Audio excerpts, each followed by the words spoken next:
Hello everyone. Let's explore one of the most fascinating aspects of India's golden age, the vibrant trade system of ancient India during Gupta period from 4th century to 6th century CE. Under the Guptas, political stability, strong administration, and efficient governance allowed both inland and overseas trade to thrive.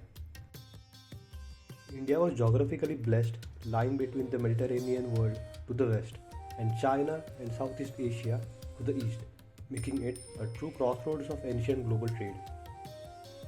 Let's start with the major trade centers. Prominent inland cities included Ujjain, Pataliputra, Mathura, and Kausumbi. These were buzzing urban markets connected by land and river routes. On the coast, major ports like Bharuch, Sopara on the western coast, and Tamralipati, Puhar, and Kaveripattinam on the eastern coast acted as gateways for international trade. Ujjain served as a vital junction on the Uttarapatha, the northern trade route linking Central Asia with the heart of India. Bharuch connected India to the Persian Gulf and the Roman world through the Arabian Sea. Tamralipati, in present-day Bengal, connected India to Sri Lanka, Southeast Asia and China via the Bay of Bengal.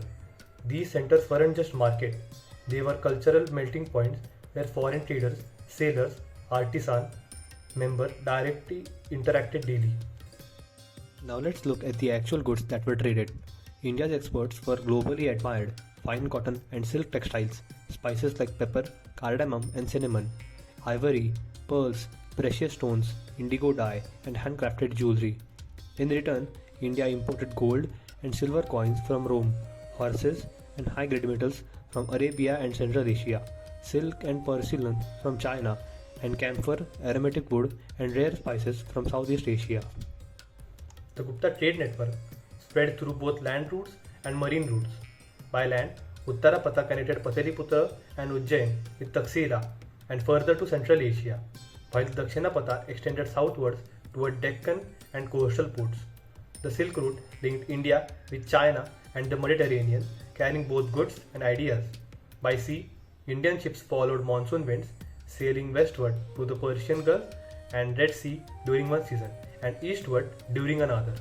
Key marine routes connected Bharuch to Oman and Tamralipati to Sumatra and Cambodia. Trade in ancient India operated with impressive organization. Merchants formed guilds, known as Srenis, which acted almost like modern trade associations. They managed quality, fixed prices, arranged transport, and even maintained their own funds for temples and civic works. Trade occurred through both barter system and coinage system. The Guptas issued beautifully designed gold coins called dinaras, often bearing the king's image on one side and Hindu deities on the other. These coins became the backbone of large-scale trade and symbolized India's economic strength. For smaller transactions, silver and copper coins were also used. Caravan trade, river transport, and sea voyages were also common, supported by state-maintained roads and resting houses. This is a sign of how well-developed infrastructure was in this era. The results of this vibrant trade were far-reaching. Economically, it created urban prosperity, markets flourished, artisans gained patronage, and cities grew in size and wealth. Socially, trade encouraged cultural exchange. Ideas of art, architecture, science, and religion traveled alongside goods. This was how Indian culture spread to Southeast Asia, influencing temples, scripts, and even languages there. Trade also enriched the state treasury, enabling the Guptas to support scholars, build magnificent temples, and sponsor advancement in astronomy, mathematics, and literature.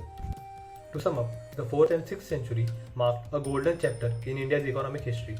Through its bustling trade centers, organized guilds, reliable currency, and far-reaching routes, India stood as one of the greatest trading civilizations of the ancient world. Its connection with Rome, Persia, China, and Southeast Asia transformed it into a true global hub.